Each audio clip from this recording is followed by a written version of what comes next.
Kara Shalom, welcome to our watercolor journey. What can you do when your paper dries too fast? Today's painting will give you an idea, and we will also work with a new Arte Stephen Coates Foliater brush. The materials used are listed in the description below. On the palette, we have French Ultramarine, Cobalt Blue, Burnt Sienna, Dioxazine Violet. Then there's a grey mix of French Ultramarine, Burnt Sienna and Dioxazine Violet. And we also have Quinacridone Gold. Then we have a green mix of Quinacridone Gold and French Ultramarine. And finally a darker green mix of Quinacridone Gold, French Ultramarine and Dioxazine Violet. The Fabriano paper is on a block and rests at an angle of about 30 degrees. Wet the entire paper with a large mop or a hake. Turn it from side to side to see that the whole paper shines and that there aren't any dull spots.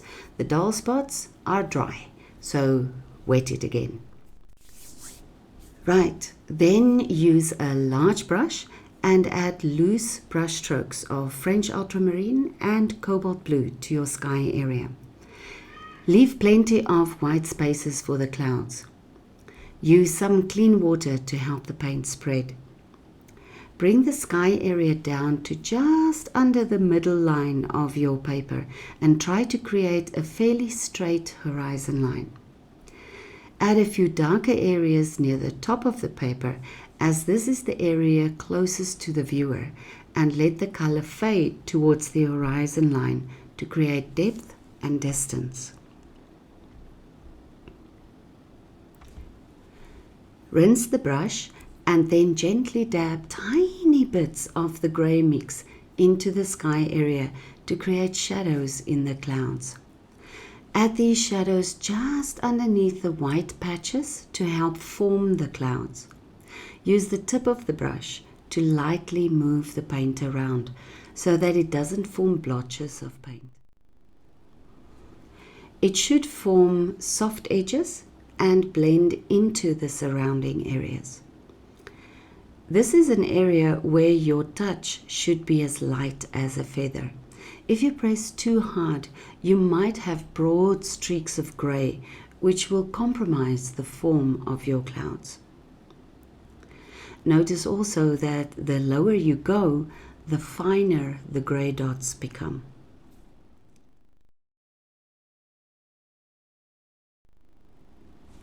You can add a bit of more blue to the top of the sky while the paper is still wet, but be careful though that your brush should be drier than the surface. If you move in with a wet brush, or if your paint is too wet, liquidy, you will create blooms. Use the Cobalt and French Ultramarine alternatively to add interest and dimension to your sky.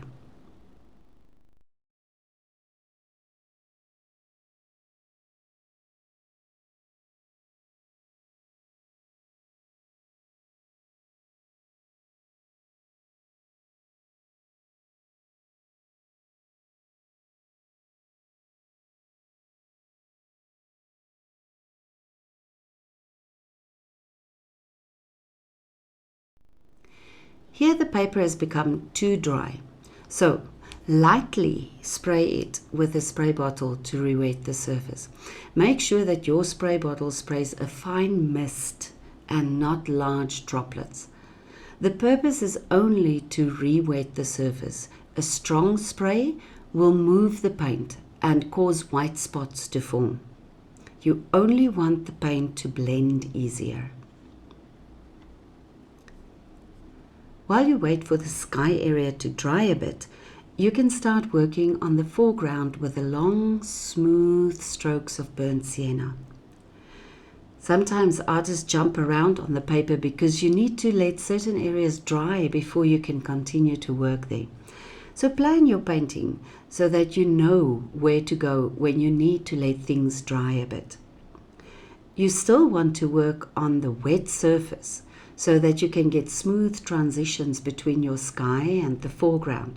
So you can easily start painting from the bottom up to allow the colors to flow into each other without causing you any trouble. The burnt sienna brings warmth to the foreground. This will bring the foreground closer to the viewer, while the cool blue of the sky will recede. Again, use a bit of water to help the paint spread. Add some variation to your foreground by adding a bit of the gray mix. This will also help to link your clouds' shadows to the foreground. Use the same gray mix to add the mountain range on the horizon. Add touches of blue for variation and to make it cooler. This mountain range is far in the background, so it should be soft and unimposing. Vary the shape of the top edge to make it more natural. If you make the shape darker on the outer edges and lighter towards the middle, it will give the range a rounded shape, which will help to create the illusion of distance.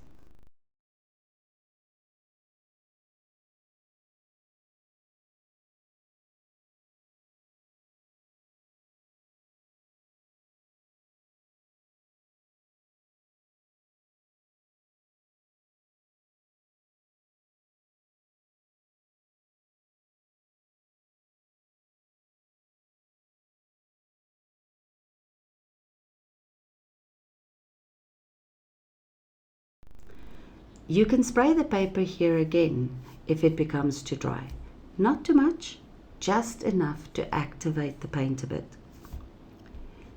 Tilt the paper from side to side to help with the flow, but keep an eye on the flow of the paint so that it doesn't form hard edges where the paper has dried too much.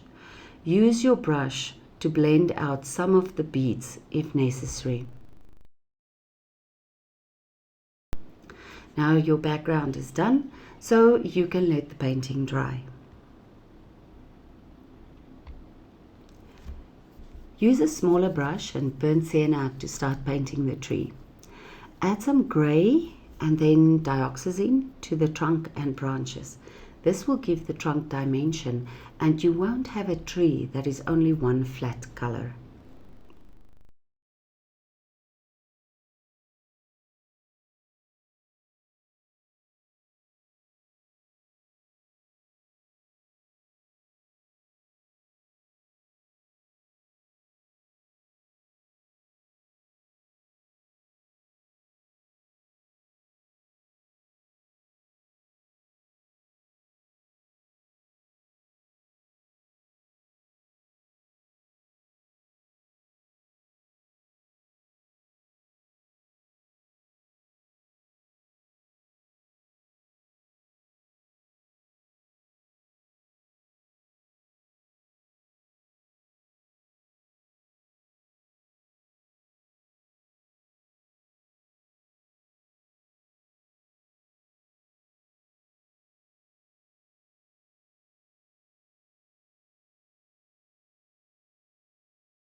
Use a rigger or a very thin brush and blend some of the grey mix with a touch of burnt sienna for the thinner branches.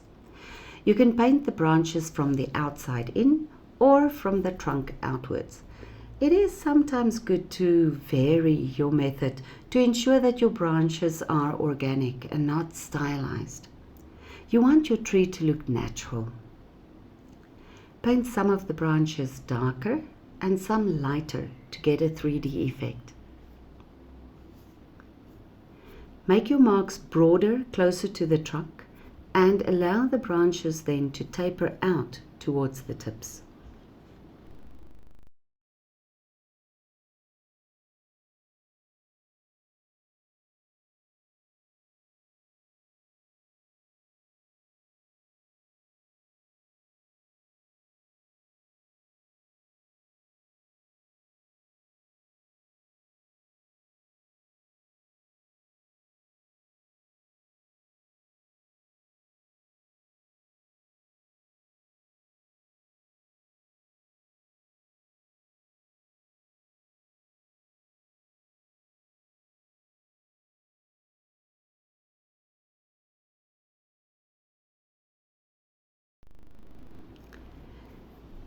This is the new Arte Stephen Coates Foliater brush.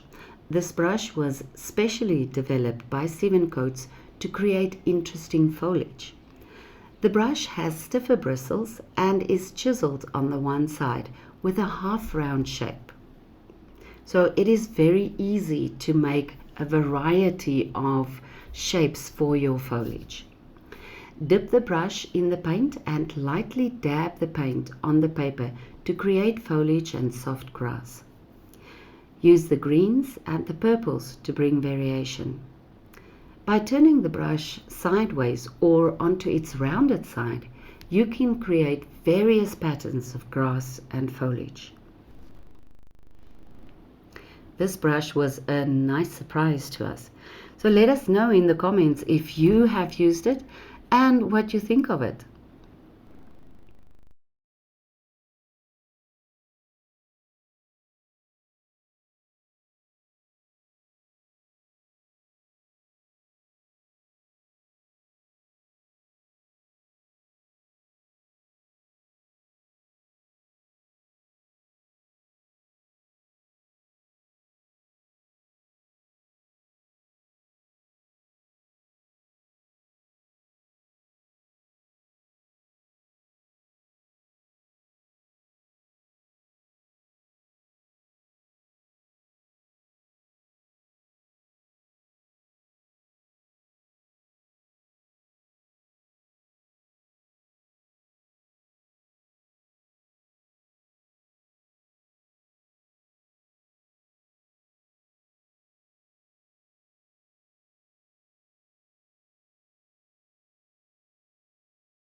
Use the rigger again to add shadows to the line of grass and to ground the tree.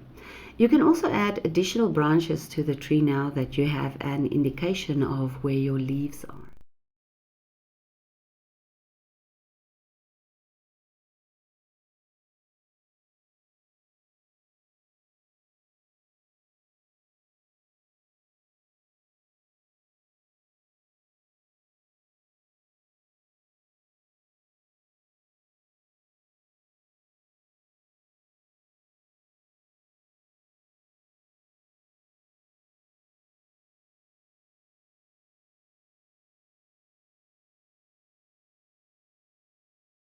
These branches should not be solid though.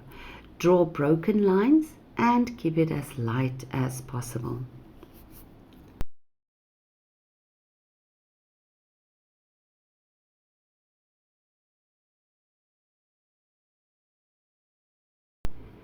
Add a bit of definition to the terrain on the left with the tip of the rigger, and then add a few grass stalks to your grass line in the foreground.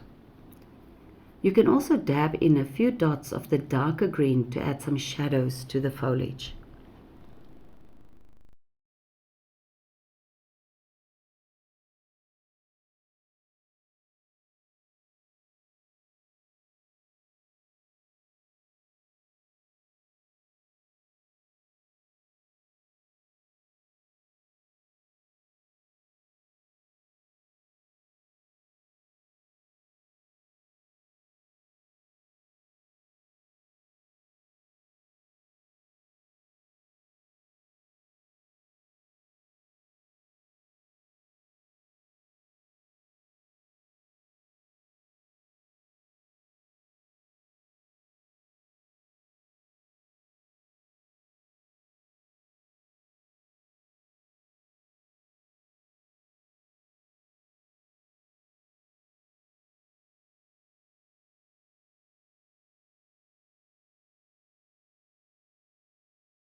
Define the foreground a bit more by adding touches of green and blue. Add a bit more purple to the background and smooth it out with water. The purple will help with the depth as it is slightly cooler than the colors in your immediate foreground. To add some light and more warmth, Glaze the foreground with a bit of Quinacridone Gold and some more of the darker green mix. Smooth it out with water to give you a soft foreground. And add a tiny bit of burnt sienna if you want to, for added warmth. It is also a good idea to add very tiny touches of blue to the terrain to bring harmony between the sky and the foreground.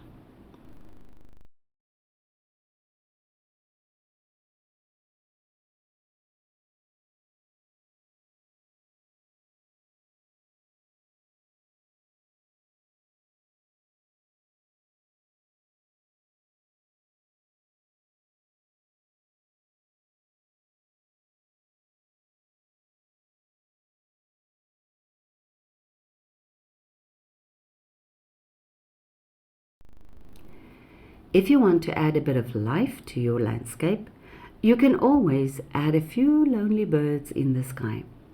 Use the rigger or a fine-tipped brush and make a small tick mark with a darker paint. Painting such a minimalistic landscape will not put too much pressure on you if you are a beginner, and it will help you to get to know different brush strokes and how to blend the paint on the paper. Give this a try and share your paintings with us on Instagram. Thank you so much for joining us today. We hope to see you soon. Vaya con Dios.